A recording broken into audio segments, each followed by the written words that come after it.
అందరికీ మరణాత. కూర్చుందాం. చదవబడినటువంటి లేఖన భాగమును మరి ఒక పర్యాయం మనం జ్ఞాపకం చేసుకుంటే, యోహాను సువార్త 15వ అధ్యాయము 14వ వచనాన్ని మనం చూస్తే, 4వ వచనాన్ని మనం చదువుకుంటే, నా యందు నిలిచియుండుడి, మీ యందు నేనును నిలిచియుందును. తీగె ద్రాక్షావల్లిలో నిలిచియుంటేనే గాని తనంతట తానే ఎలాగు ఫలింపదో, అలాగే నా యందు నిలిచియుంటేనే గాని మీరును ఫలింపరు. ప్రియమైన వాళ్ళరా, ఈరోజు మన అంశం ఏంటి అంటే, నిజమైన ద్రాక్షావల్లిలోనే ఫలమిచ్చే జీవితము ఉన్నది అని. నిజమైన ద్రాక్షావల్లి ఎవరో ప్రియమైన వాళ్ళరా, ఇక్కడ యేసు క్రీస్తు ప్రభు వారు యోహాను సువార్త 15వ అధ్యాయములో ప్రభు మాట్లాడినటువంటి మాటలను భక్తుడైన యోహాను గారు మరి ప్రస్ఫుటముగా చక్కగా ప్రభు మాట్లాడినటువంటి సంగతులను ఇక్కడ జ్ఞాపకం చేస్తూ ఒక ఉపమాన రీతిగా ప్రభు బోధిస్తూ ఉన్నటువంటి సందర్భాన్ని వ్రాయడం జరుగుతూ ఉన్నది.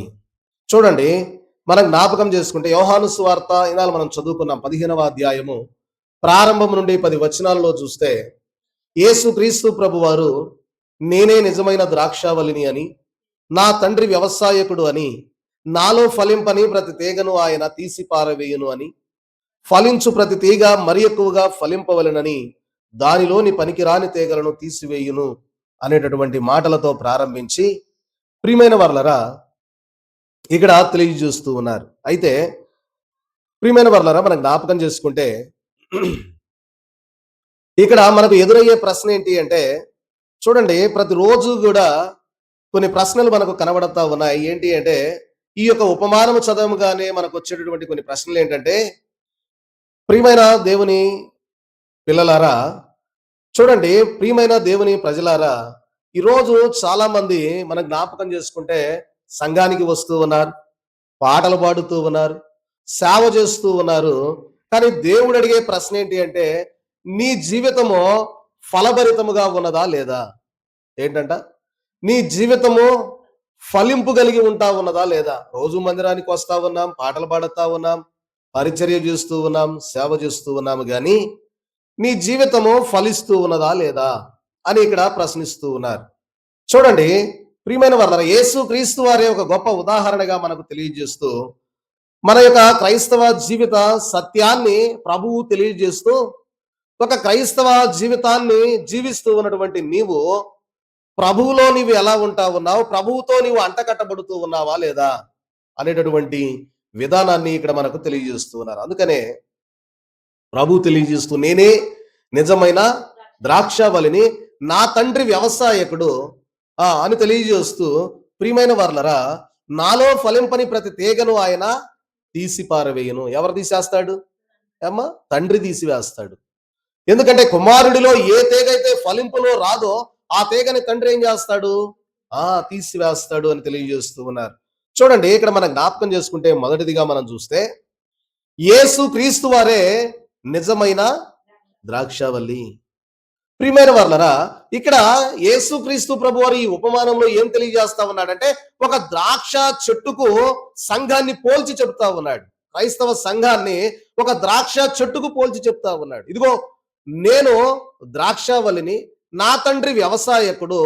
ప్రియమైన వర్లరా, మీరందరూ కూడా తీగలు, ద్రాక్షావల్లికి ఉన్న తీగలు. అంటే ఈ యొక్క ముగ్గురి యొక్క స్థితిగతులను ఒక ద్రాక్ష విధానంలో, ఒక ద్రాక్ష తోటను సాగు చేసే వ్యవసాయకుడితో పోల్చి ప్రభు తెలియజేస్తూ ఉన్నట్లుగా మనం చూస్తూ ఉన్నాం. అయితే ప్రియమైన వర్లరా, ఇక్కడ మొదటిదిగా మనం చూస్తే ప్రభువే నిజమైన ద్రాక్షావల్లి. చూడండి, యోహాను సువార్త 15వ అధ్యాయం 1వ వచనంలో ప్రభు తెలియజేస్తూ ఉన్నమాట, నేను నిజమైన ద్రాక్షావల్లిని. చూడండి, మనం జ్ఞాపకం చేసుకుంటే 14:6లో కూడా ప్రభు అంటారు, యోహాను సువార్త 14:6లో వ్రాయబడిన మాట, యేసు అంటూ ఉన్నారు, నేనే మార్గమును, నేనే సత్యమును, నేనే జీవమును, నా ద్వారా తప్ప మరి ఎవడును తండ్రి యొద్దకు రాడు. తండ్రి యొద్దకు మీరు రావాలి అంటే, పరలోక రాజ్యంలో మీరు ప్రవేశించాలి అంటే దానికి ఒక మార్గం ఉంది. ఆ మార్గం ఏంటయ్యా అంటే, నేనే మార్గము, నేనే సత్యము, నేనే జీవము. కాబట్టి నా ద్వారానే తప్ప ఎవరును కూడా తండ్రి యొద్దకు రాలేరు. కాబట్టి ప్రియమైన వర్లరా, తెలియజేస్తూ ఉన్నటువంటి మాట చూడండి, అందుకే 15:1లో అన్నాడు, నేను నిజమైన ద్రాక్షావల్లిని. అందుకే ప్రియమైన వారలరా, నేనే మార్గము అని యోహాను సువార్త 14:6లో కూడా ప్రభు తెలియజేస్తూ ఉన్నట్లుగా మనం చూస్తూ ఉన్నాం. ఒకసారి మనం జ్ఞాపకం చేసుకుంటే చూడండి, ఇంకా మిగిలిన మార్గాలు అనేకమున్నా అవి మిమ్మలను ఆయన మహిమకు సిద్ధపరచలేవు. ఒకవేళ ఈ లోకంలో మిమ్మల్ని బాగు చేయొచ్చు, ఈ లోకంలో మిమ్మల్ని స్వస్థపరచొచ్చేమో గాని, కొంతకాలం మట్టుకు అవి జరుగుతాయేమో గాని, నిజమైన ద్రాక్షావళిని నేనే, నేను మాత్రమే మిమ్మలను పరలోక అంతస్తులోనికి నేను చేర్చగలుగుతాను. తండ్రి యొక్క సింహాసనం వద్దకు నా ద్వారానే తప్ప మీరు రాగలుగుతారు అని తెలియజేస్తున్నారు. ఒకసారి ఇర్మియా గ్రంథము 2వ అధ్యాయం 21వ వచనాన్ని మనం జ్ఞాపకం చేసుకుంటే, ఇర్మియా గ్రంథము 2వ అధ్యాయం 21వ వచనాన్ని మనం చూస్తే ఒకసారి చూద్దాం. ఇర్మియా గ్రంథం 2వ అధ్యాయం 21వ వచనాన్ని చూస్తే, శ్రేష్టమైన ద్రాక్షావల్లి వంటి దానిగా నేను నిన్ను నాటి తిని, కేవలము నిక్కమైన విత్తనము వలని చెట్టు వంటి దానిగా నేను నాటి తిని, నాకు జాతిహీనపు ద్రాక్షావల్లి వలె నీవెట్లు భ్రష్ట సంతానమైతివి. చూడండి ప్రియమైన వారలరా, ఇంకా అంటూ ఉన్నాడు, నీవు క్షారముతో కడుగు కొనినను, విస్తారమైన సబ్బు రాచుకొనినను, నీ దోషము మరకవలే నాకు కనబడుచున్నది. ఇది ప్రభువు యెహోవా వాక్కు. దేవుడు తెలియజేస్తూ ఉన్నటువంటి మాట ఏంటి అంటే, ఇదిగో నేను నిన్ను ఎలా నాటానయ్యా అంటే, శ్రేష్టమైన ద్రాక్షావల్లిగా నేను నిన్ను నాటి తిని, కేవలము నిక్కమైన విత్తనములను, అంటే ఎంతో శ్రేష్టమైనటువంటి ఒక మంచి ద్రాక్ష విత్తనములుగా నేను నిన్ను నాటితే, నీవు ఎలా అయిపోయావంటే, నువ్వు నాకు ఎలా ప్రియమైన వర్లరా కనిపిస్తా ఉన్నావు, ఎలా తయారైపోయావంటే జాతిహీనపు ద్రాక్షావల్లి వలె నీవెట్లు భ్రష్ట సంతానమైతివి అని దేవుడు ఇర్మియా భక్తుడి ద్వారా ఇశ్రాయేలీయుల జనాంగమునకు తెలియజేస్తూ ఉన్నటువంటి మాట. ఇదిగో నేను మిమ్మలను ఎలా నాటానయ్యా అంటే, ఒక శ్రేష్టమైనటువంటి ద్రాక్షావల్లిగా నాటా, నిక్కమైనటువంటి ద్రాక్ష విత్తనములు కలిగినటువంటి విధానంలో నేను నిన్ను నాటితే, ఈ రోజు నాకు నువ్వు ఎలా కనపడతా ఉన్నావంటే భ్రష్టమైనటువంటి ద్రాక్షావల్లిగా కనబడతా ఉన్నావా? చూడండి ప్రియమైన వారలరా, దేవుడు సెలవిస్తా ఉన్నాడు, ఇదిగో నీవు క్షారముతో కడుగుకొనిను. చూసారా, సబ్బులలో వాడేటటువంటి రసాయనాలు ప్రియమైన వారలరా ఇక్కడ తెలియజేస్తూ ఉన్నారు. క్షారము, ఆ యొక్క క్షారముతో నీవు కడుగుకొనిను, లేదా సబ్బుతో విస్తారమైన సబ్బు రాసుకున్నా కూడా నీ దోషము మరకవలే నాకు అది. కాబట్టి ప్రియమైన వారలారా, ఎందుకు ఈ మాట తెలియజేస్తా ఉన్నారంటే, ఇదిగో నిజమైన ద్రాక్షావల్లిని నేనే. కాబట్టి నీవు ఇదిగో ఎలా తయారయ్యావంటే, నాటబడినప్పుడు నేను మంచిగానే నిన్ను నాటా, చక్కగా నిన్ను మంచి విత్తనాలతో నాటితే చూస్తా ఉంటే, పెరుగుతా ఉంటే చాలా అందంగా పెరిగావు, చాలా చక్కగా ఉంది. కానీ నీ యొక్క ఫలాలు వచ్చేటప్పటికి నువ్వు ఎలా తయారైపోయావు అంటున్నాడు, శ్రేష్టమైన దానిగా నేను నాటితే నువ్వు ఈరోజు ఏమిగా కనబడతా ఉన్నావంటే, చూడండి దేవుడు జాతిహీనపు ద్రాక్షావల్లి అన్నాడు. ఏంటంట, మంచి జాతి విత్తనాలు నేను నాటాను, కానీ నువ్వు ఎలా వచ్చావంటే జాతిహీనపు ద్రాక్షావల్లిగా. ప్రియమైన వర్లారా, ఇంకా అంటూ ఉన్నాడు ఏమని అంటే, భ్రష్ట సంతానమైతివి. నేను క్షారముతో గడిగిన, సబ్బుతో గడిగిన ఆ మరకుందే, ఆ మరకలు పోవడం లేదు.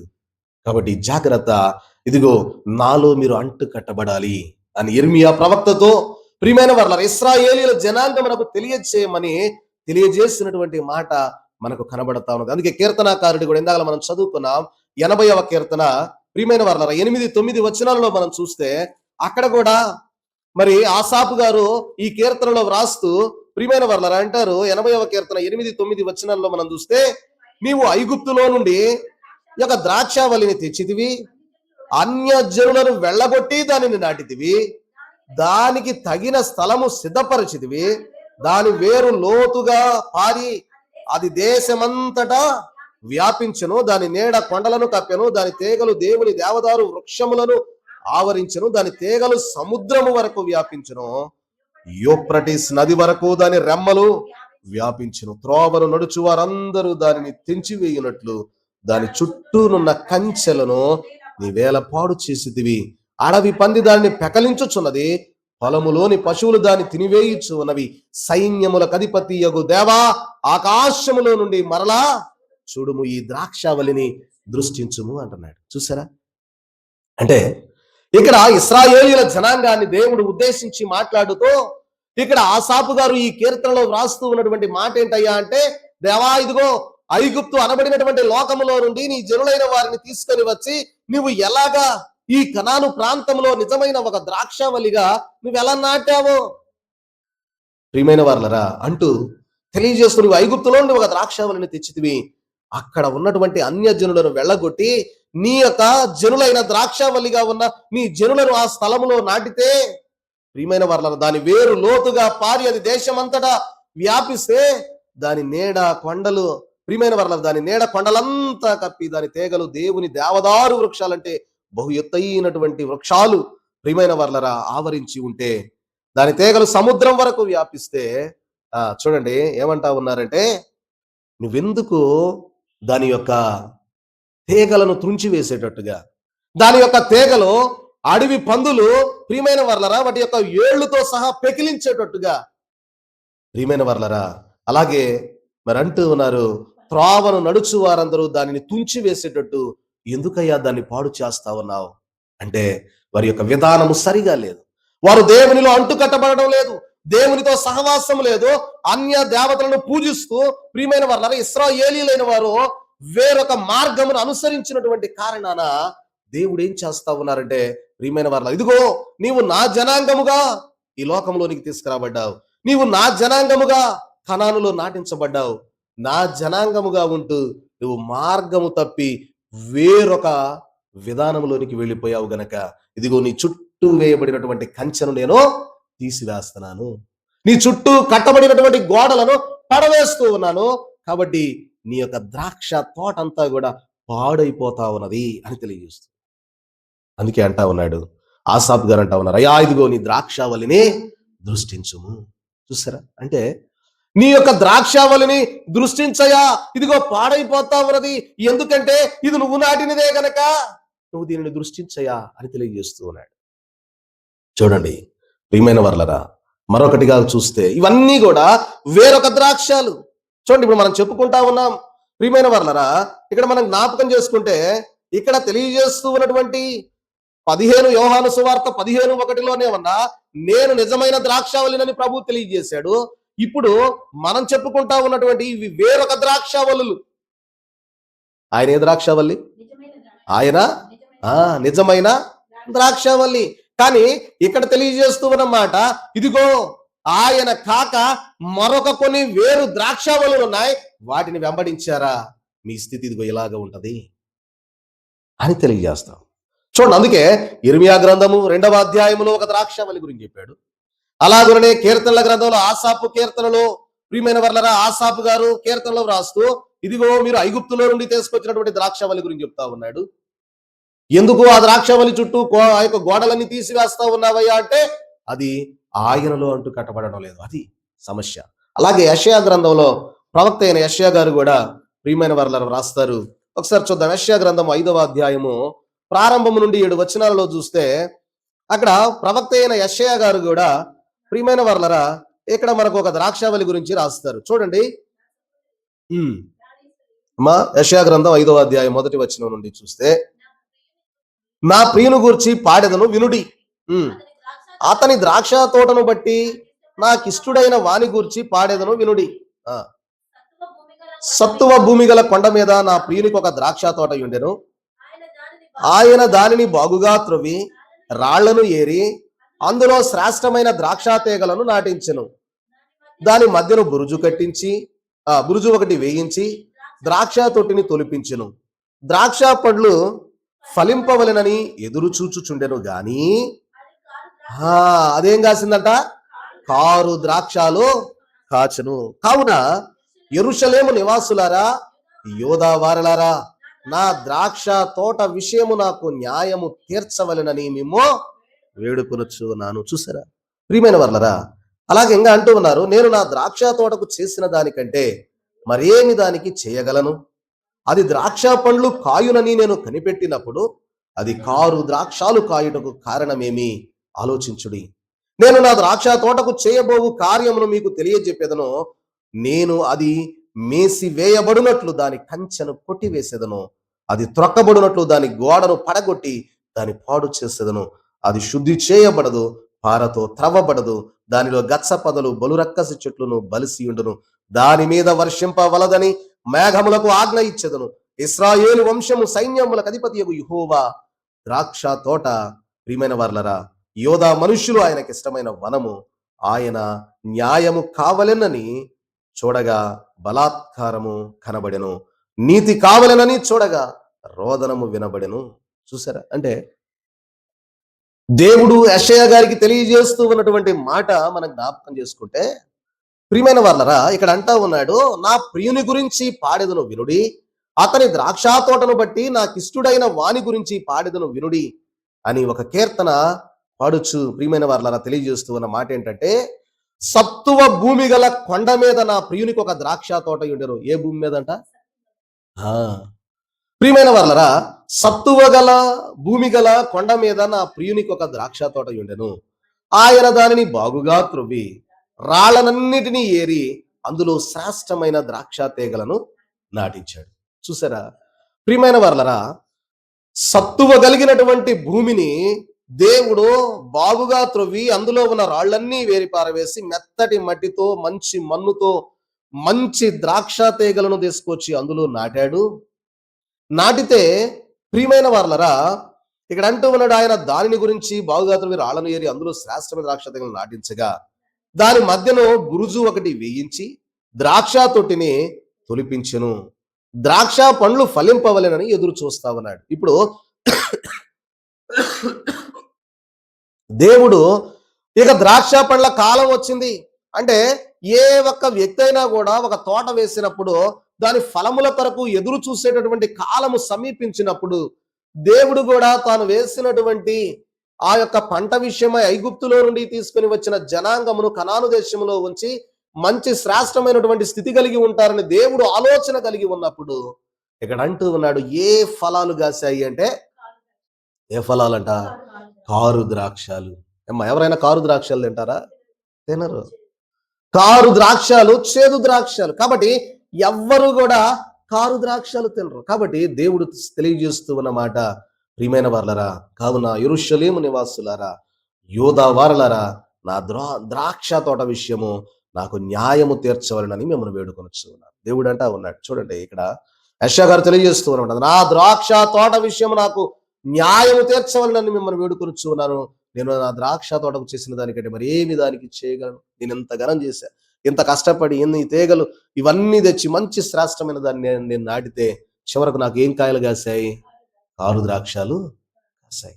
బాధ ఉంటుందా ఉండదా? అమ్మా, దేవునికి ఎంత బాధ ఉంటుంది అంటారు?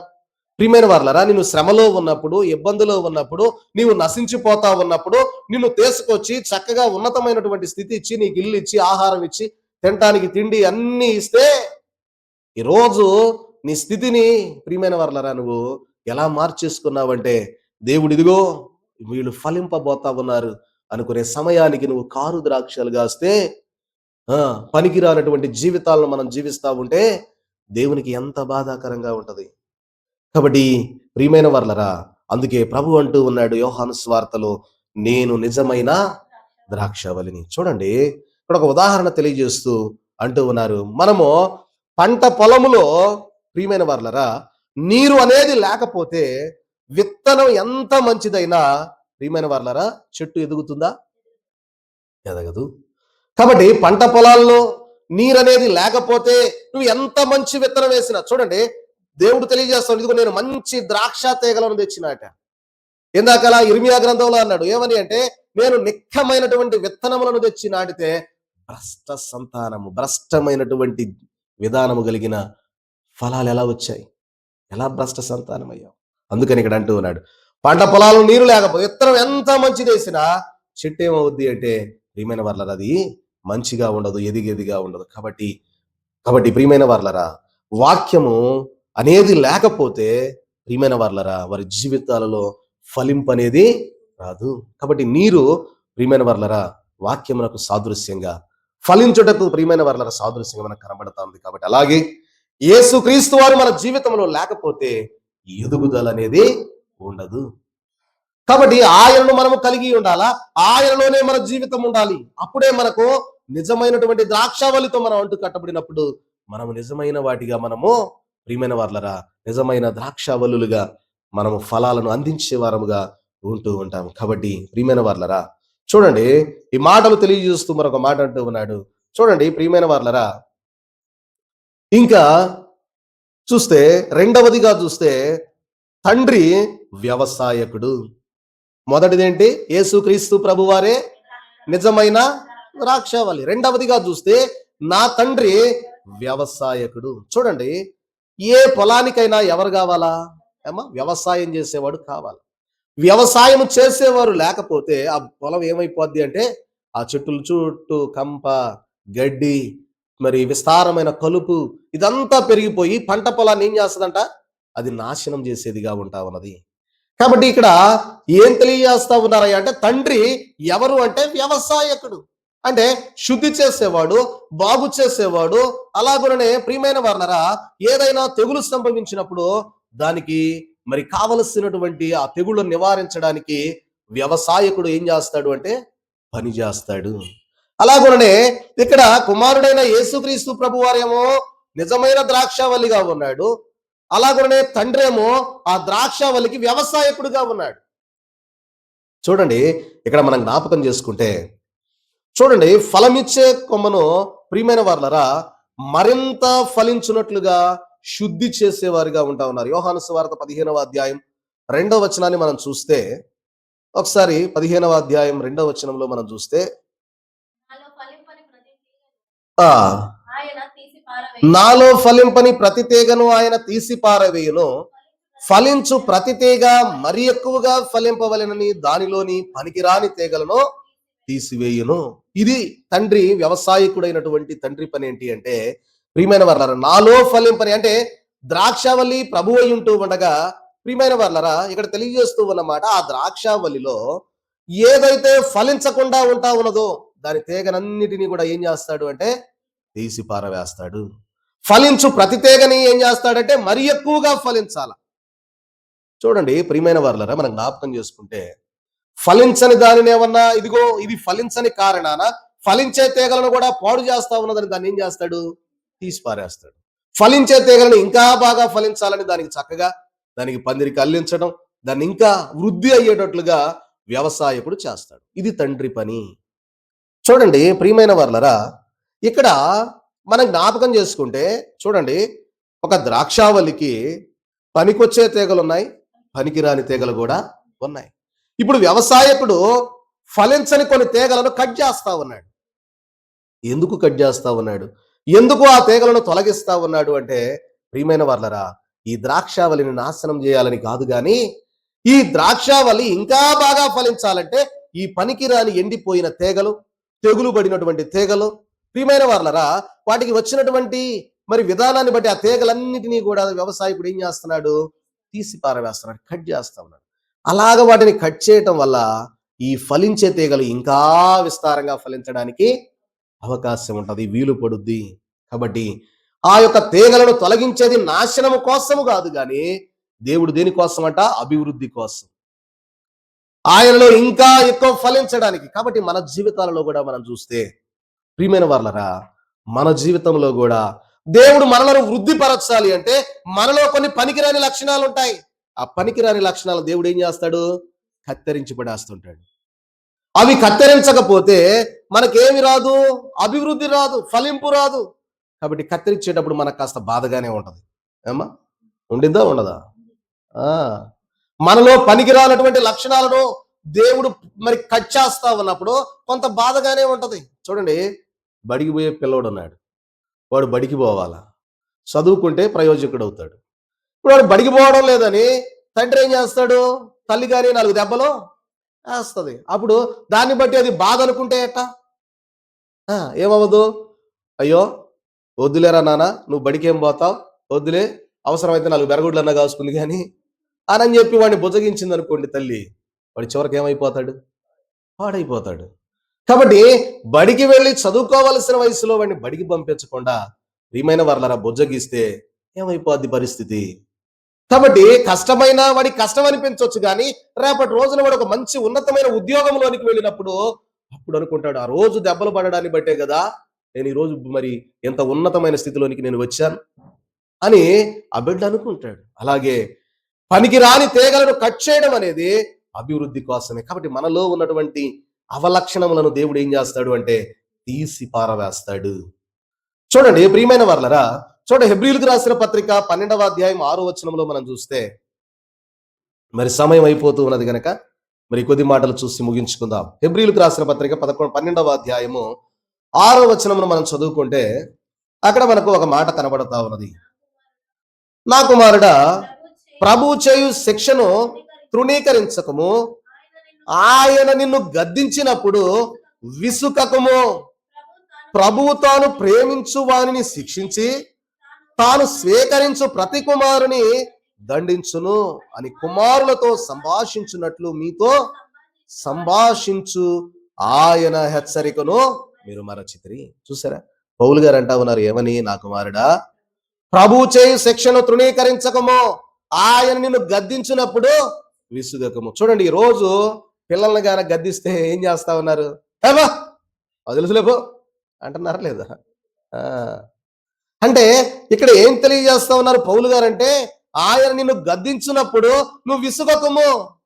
ప్రభు తాను ప్రేమించు వారిని ఏం చేస్తాడంట? ఎవరికి శ్రమలు ఎక్కువ వస్తాయి? అమ్మా, ఎవరిని బాగా ప్రేమిస్తాడో వాళ్ళకే శ్రమలు ఎక్కువ వస్తాయి. ఎందుకు అంటే ప్రియమైన వారలారా, ఆ యొక్క శ్రమల ద్వారా వారిని ఉన్నతమైనటువంటి మార్గానికి తీసుకువెళ్ళాలి. అది దేవుని యొక్క పని. అందుకే దైవజనులు అన్నారు కదా, శ్రమల ఉపకారం శ్రమలే హారం, శ్రమలు ఆత్మకు శృంగారం. నీకు కష్టం కలిగినప్పుడు, దేవుడు నిన్ను కష్టంలో ఉంచినప్పుడు నువ్వేం విసుగవద్దు, బాధపడవద్దు. కానీ ప్రియమైన వారలారా, ఆయనకు సమయాన్ని ఇవ్వడానికి ప్రయత్నం చేయి అని అపోస్తుడైన పౌలు గారు ప్రియమైన వారలారా హెబ్రీయులకు రాసినటువంటి ఆ పత్రికలో తెలియజేస్తున్నారు. అందుకే సామెతల గ్రంథంలో కూడా మనం చూస్తే 3వ అధ్యాయము 11, 12 వచనాల్లో మనం చూస్తే, సామెతల గ్రంథము ప్రియమైన వారలారా 13వ అధ్యాయం 11, 12 వచనాల్లో చూస్తే, 3వ అధ్యాయము 11, 12 2 వచనాలు. నా కుమారుడా, యెహోవా శిక్షను తృణీకరింపవద్దు, ఆయన గద్దింపునకు విసుకవద్దు.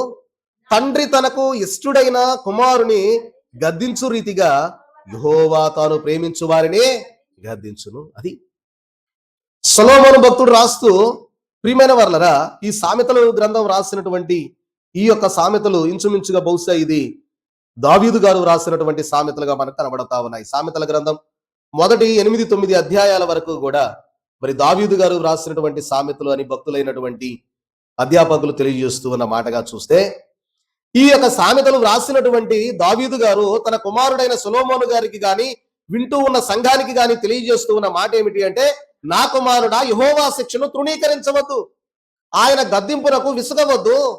తండ్రి తనకు ఇష్టుడైన కుమారుని గద్దించు రీతిగా యెహోవా తాను ప్రేమించు వారిని గద్దిస్తాడు. కాబట్టి నా కుమారుడా, ఇదిగో దేవుడు గద్దించినప్పుడు ప్రియమైన వారలారా, ఆయన గద్దింపునకు నువ్వేం చేయకూడదు? విసుగవద్దు. ఆయన యొక్క శిక్షను తృణీకరించవద్దు. ఎందుకంటే తనకిష్టమైన కుమారుని ఆయన ఏం చేస్తాడు అంటే గద్దిస్తాడు. అటువంటి వారినే ఆయన ప్రేమిస్తాడు అని తెలియజేస్తున్నారు. ఇలాగే ప్రియమైన వారలారా, పేతురు మహాభక్తుడు కూడా పేతురు గారు రాసినటువంటి పత్రికలో మనం చూస్తే, అక్కడ కూడా పేతురు గారు కొన్ని మాటలు తెలియజేస్తారు. పేతురు గారు రాసిన మొదటి పత్రిక 1వ అధ్యాయము 6, 7 వచనాలలో చూస్తే, ఇందువలన మీరు మిక్కిలి ఆనందించుచు ఉన్నారు గాని అవసరమును బట్టి నానా విధములైన శోధనల చేత ప్రస్తుతమును కొంచెము కాలము మీకు దుఃఖము కలుగుచున్నది. నశించిపోవు సువర్ణము అగ్ని పరీక్ష వలన శుద్ధి పరచబడుచున్నది కదా, దానికంటే అమూల్యమైన మీ విశ్వాసము ఈ శోధనల చేత పరీక్షకు నిలిచినదై యేసుక్రీస్తు ప్రత్యక్షమైనప్పుడు మీకు మెప్పును మహిమయు ఘనతయు కలుగుటకు కారణమగును. చూసారా, పేతురు మహాభక్తుడు కూడా సెలవిస్తూ ఉన్న మాట ఏంటి అంటే, భక్తులైన వారు తెలియజేస్తూ అంటూ ఉన్నారు, ఇందువలన మీరు మిక్కులి ఆనందించుచున్నారు గాని అవసరమును బట్టి నానా విధములైన శోధనల చేత ప్రస్తుతమున కొంచెము కాలము మీకేం కలుగుతా ఉన్నది? దుఃఖము కలుగుతా ఉన్నది. నశించిపోవు సువర్ణము అగ్ని పరీక్ష వలన శుద్ధిపరచబడుచు ఉన్నది కదా, దానికంటే అమూల్యమైన మీ విశ్వాసము ఈ శోధనల చేత పరీక్షించబడి ప్రియమైన వారలారా ఎలా అయిపోతా ఉన్నది అంటే, మంచి ఉన్నతమైన స్థానంలో నీవు రావాలి అంటే వీటి చేత నువ్వు పరిశోధించబడాలి.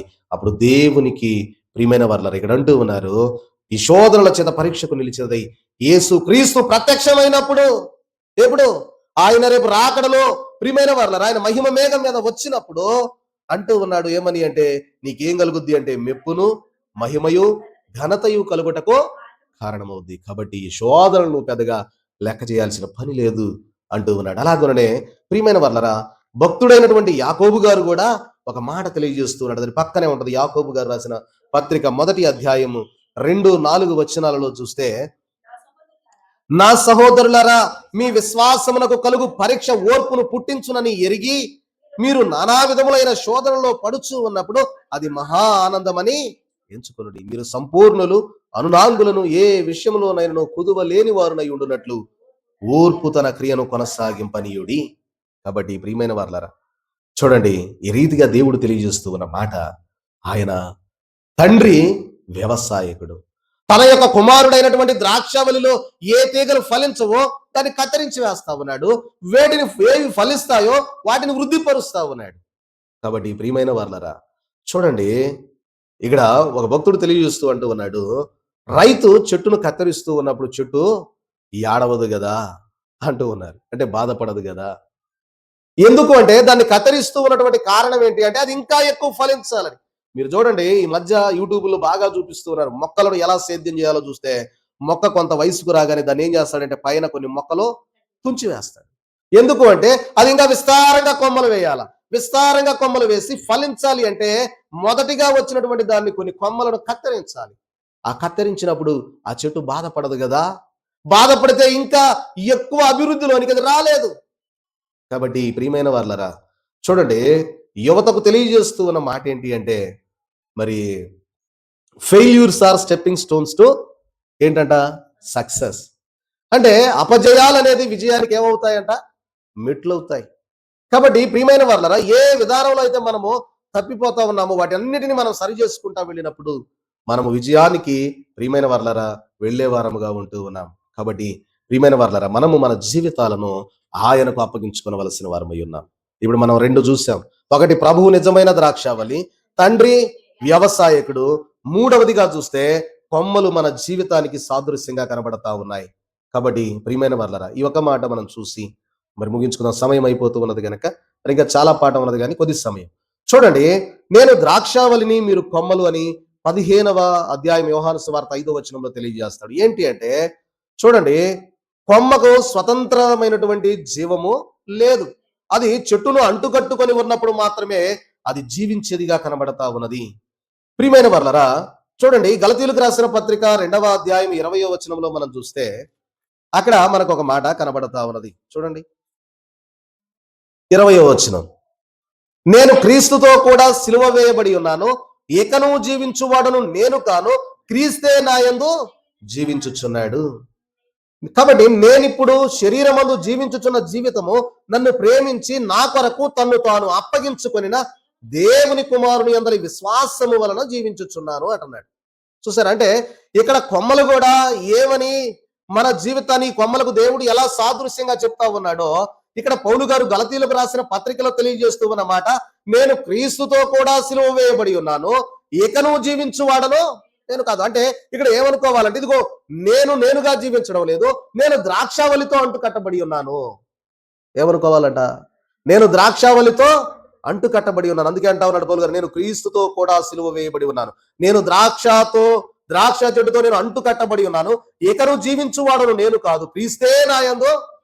నేను ద్రాక్షావళిలో అంటు కట్టబడి ఉన్నాను కనుక నేను ద్రాక్షావళిలోనే నేను జీవిస్తూ ఉన్నాను. కాబట్టి నేను ఇప్పుడు శరీరమందు జీవించుచున్న జీవితము నన్ను ప్రేమించి నా కొరకు తన్ను తాను అప్పగించుకొనిన దేవుని కుమారుని అందరి విశ్వాసము వలన జీవించుచున్నాను. కాబట్టి మనము కూడా మన జీవితాలలో ఎలా ఉండాలి అంటే ఆయనలో అంటు కట్టబడే కొమ్మలుగా ప్రియమైన వారలారా ఉండాలని తెలియజేస్తున్నారు. అలాగే ఎందాలు మనం చదువుకున్న రోమిలకు రాసిన పత్రిక 11వ అధ్యాయము చూడండి 17-18 వచనాలలో మనం చూస్తే అక్కడ రాయబడిన మాట, అయితే కొమ్మలలో కొన్ని విరిచివేయబడి అడవి ఒలీవ కొమ్మవై ఉన్న నీవు వాటి మధ్యన అంటుకట్టబడి ఒలీవ చెట్టు యొక్క సారవంతమైన వేరులో వాటితో కలిసి పాలు పొందిన ఎడల ఆ కొమ్మల పైన నీవు అతిశయింపకము.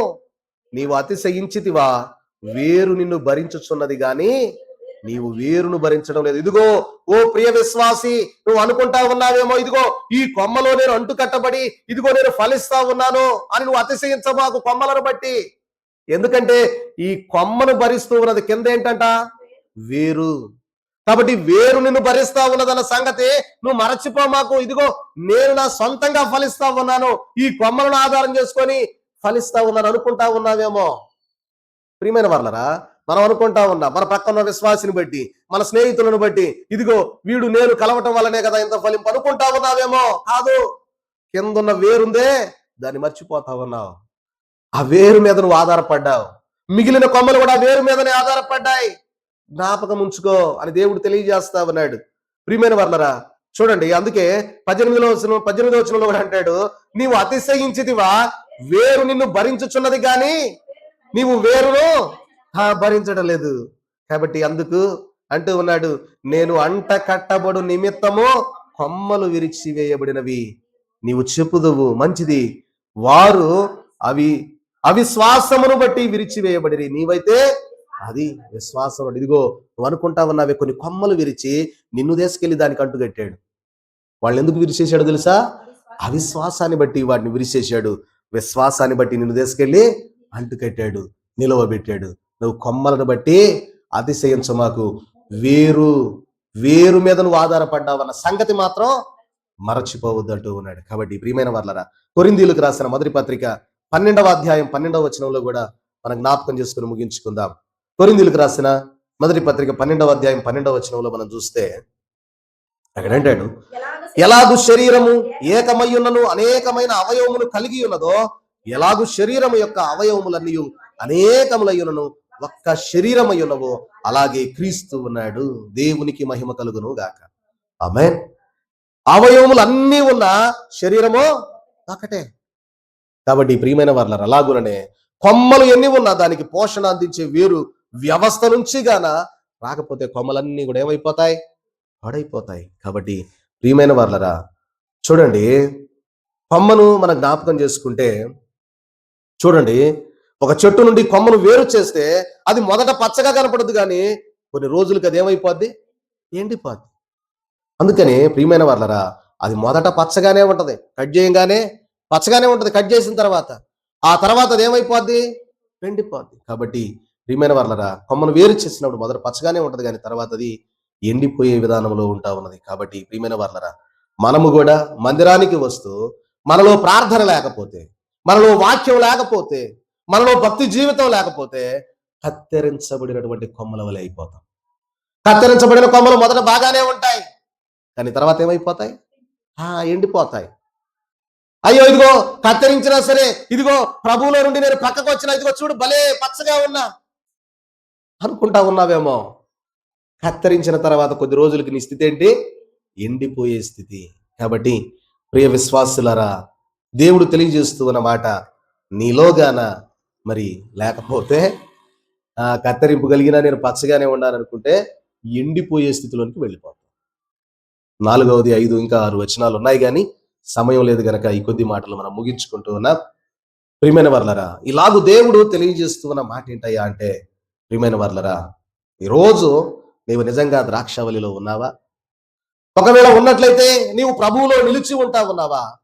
ప్రభువులో నిలిచి ఉంటే నీ జీవితం ఫలభరితంగా ఉంటూ ఉన్నదా లేదా అని మనల్ని మనం పరీక్షించుకోవలసిన వారమయ్యాం. ఈ నూతన వత్సరంలోనికి వచ్చినటువంటి మనము మన జీవితాలలో మనం నిజంగా నిజమైన ద్రాక్షావళి అయిన యేసుక్రీస్తు ప్రభువారిలో ఉన్నావా? ఆయనలోనే నిలిచి ఉంటా ఉన్నావా? ఒకవేళ ఆయనలో నిలిచి ఉంటే నీవు ఫలభరితమైన జీవితాన్ని అనుభవిస్తూ ఉన్నావా లేదా అని మనల్ని మనం పరీక్షించుకొని, ప్రియమైన వాళ్ళరా, మరి ఉండాలని ప్రభు తెలియజేస్తూ ఉన్నాడు. దేవుడి కొద్ది మాటలు దీవించును గాక. ఆమేన్.